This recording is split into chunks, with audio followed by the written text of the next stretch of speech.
Welcome to Spider-Man Velocity, right here at Comicstorian. My name is Benny, and I typically do your voiceover work, giving you the narratives of your favorite comic books, video games, and movies. So allow me to explain what this is.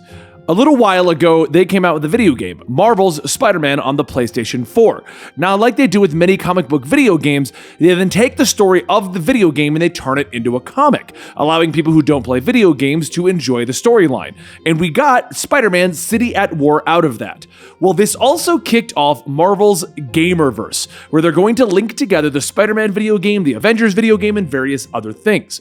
So, after doing City at War, they've now brought us Spider-Man Velocity, in which he gets the Velocity suit, which increases his speed. I'll explain a little bit better where this places in the Gamerverse timeline at the ending of our video, but what you need to know is that this is in the universe that the Marvel Spider-Man video game is taking place.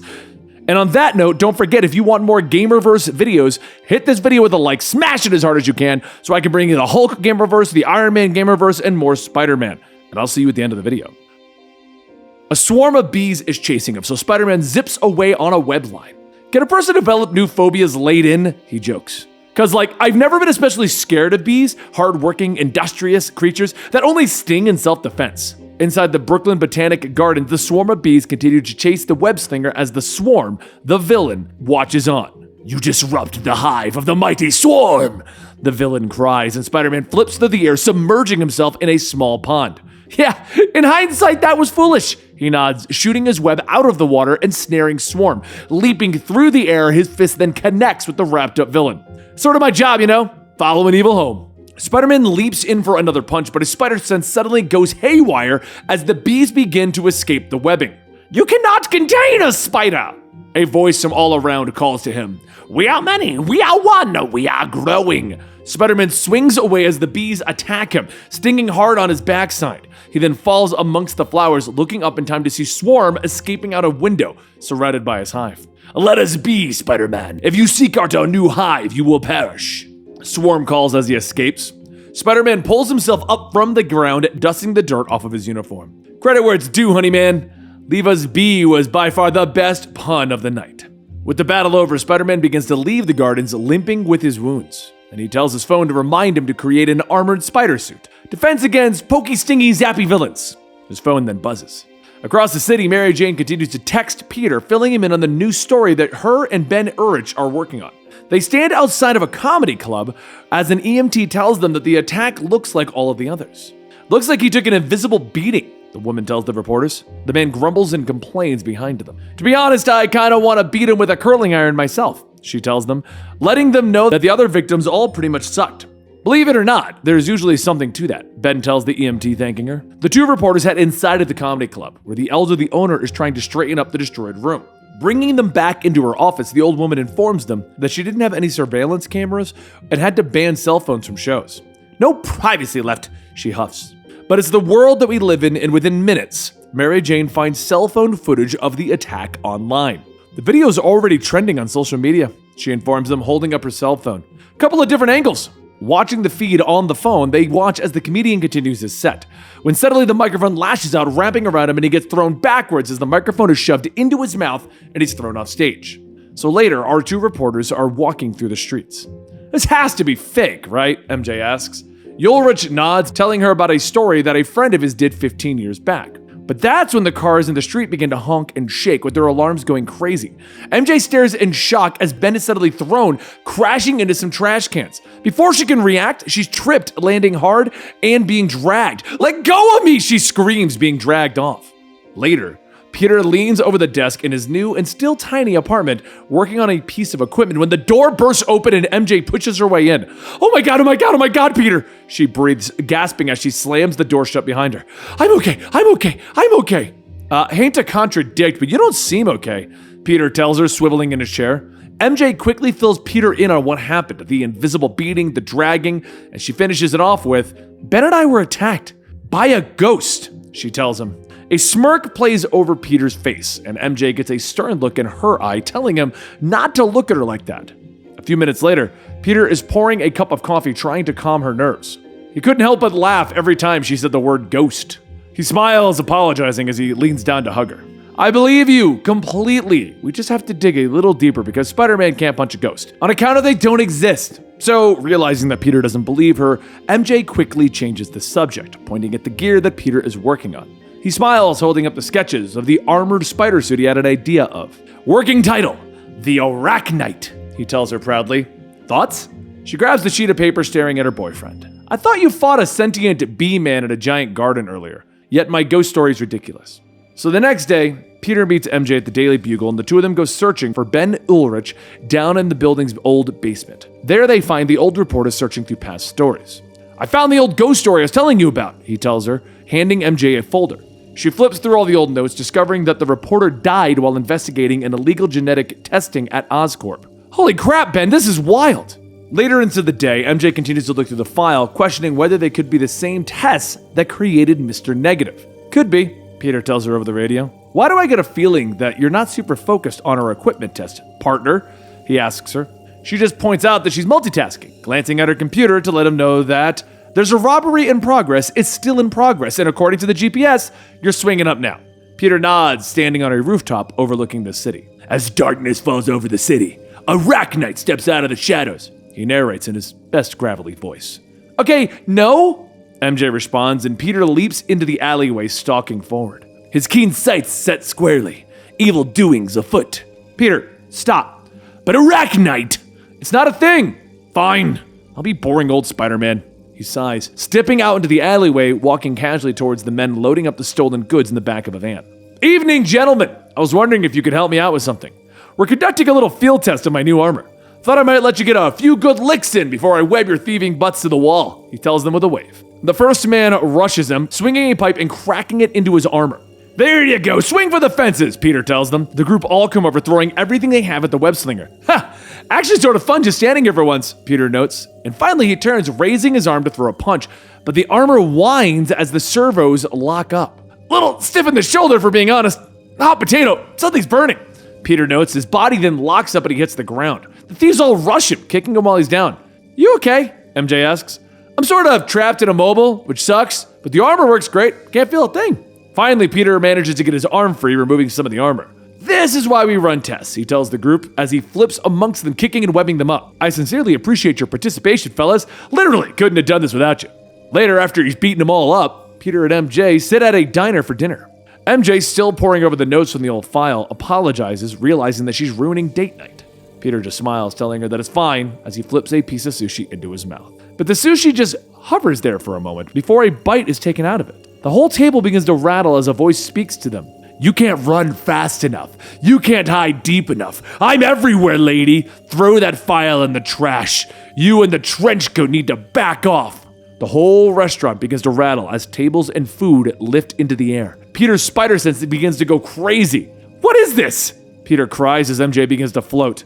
I don't know. Probably science, she tells him. Peter sighs as he looks up and MJ tells him to hush.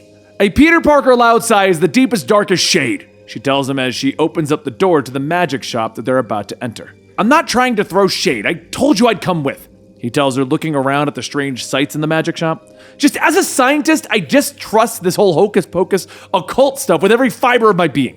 MJ nods, looking over her shoulder. Well, as a reporter, I don't leave stones unturned, and your science has been wildly unhelpful so far. The back curtains part and the owner enters the shop. Greetings and salutations, fellow mystics. I'm Quentin Beck, owner and proprietor of the Black Rabbit. He greets them. Quickly, MJ tells him about their ghost problem and wants to know if he can help. Communicate with the undead? Peter sighs and Quentin smiles, ushering them into the back room. The three of them sit down at the table as Beck prepares. Traditional science can be a bit murky, you see. Direct lines to the other side being so very hard to come by.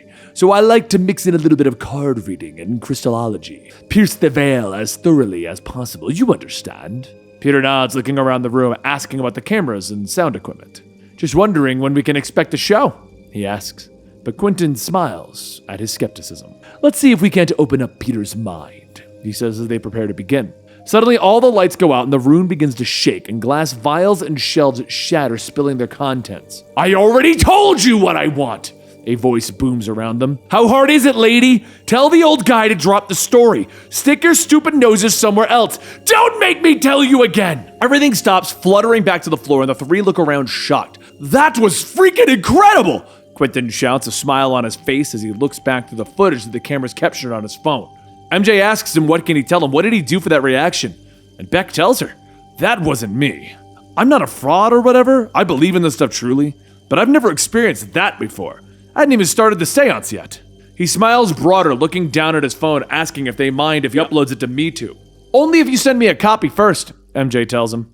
So the next day, the two of them return to the Daily Bugle, with MJ telling Ben that he won't believe what happened. If it involves our spooky friend trying to scare you off, I believe it. So does my dental hygienist and everyone in line at the bagel store this morning.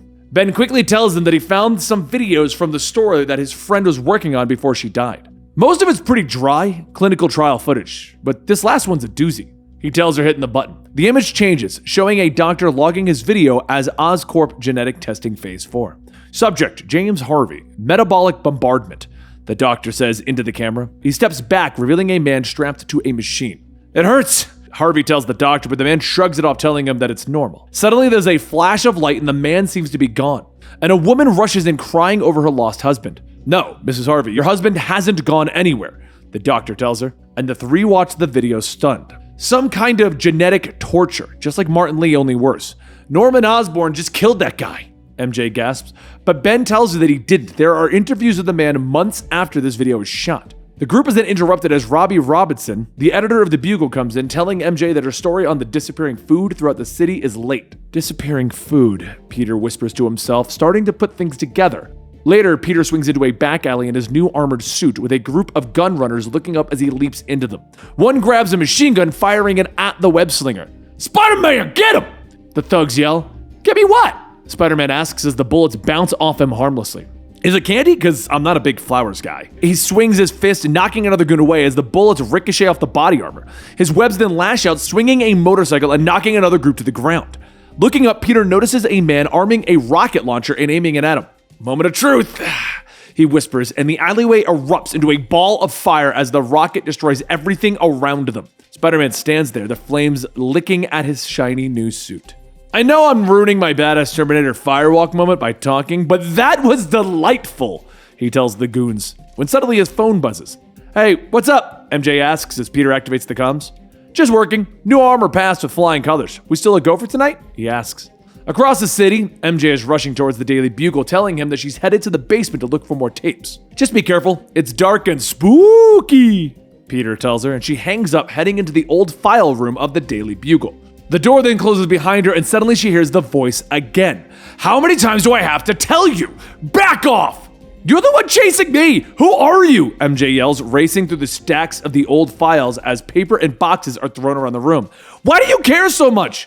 MJ demands. There's no story here. Don't make me hurt you. The voice yells as a VHS tape is thrown at the reporter. But it phases right through her and MJ smiles. Gotcha, ghosty. Other images of MJ suddenly begin to appear around the file room, all taking a bow. My boyfriend's a scientist and rigged up all of these cool holograms. We had mini projectors around the room. The real me's still upstairs. I had a feeling you'd be moving so fast you wouldn't notice that I never actually came down here. No! The voice screams. MJ dials Peter, telling him that he was right. Or this is the first ghost in history that can't walk through walls. It would be the first ghost in history either way, Peter tells her.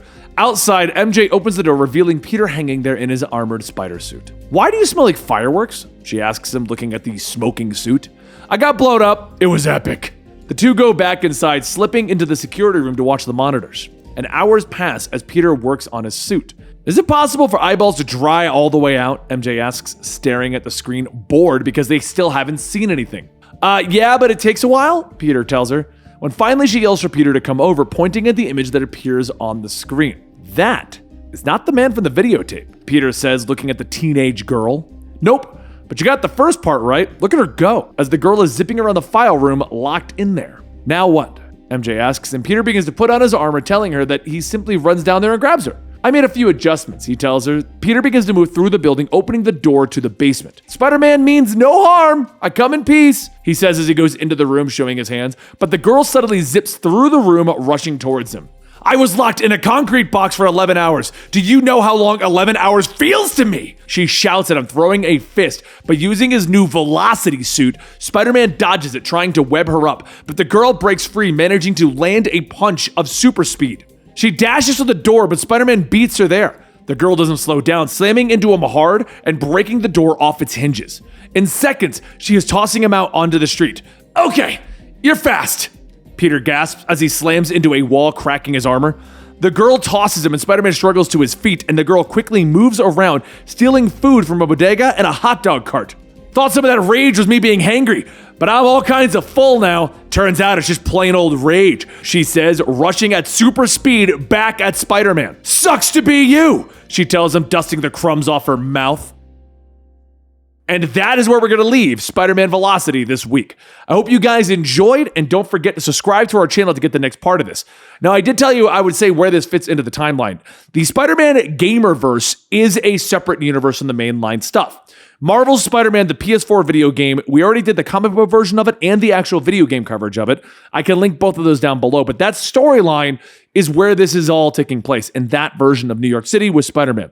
It also will eventually lead to Avengers Gamerverse, so Hulk, Iron Man, Captain America, Black Widow, all those characters are going to be in this Gamerverse.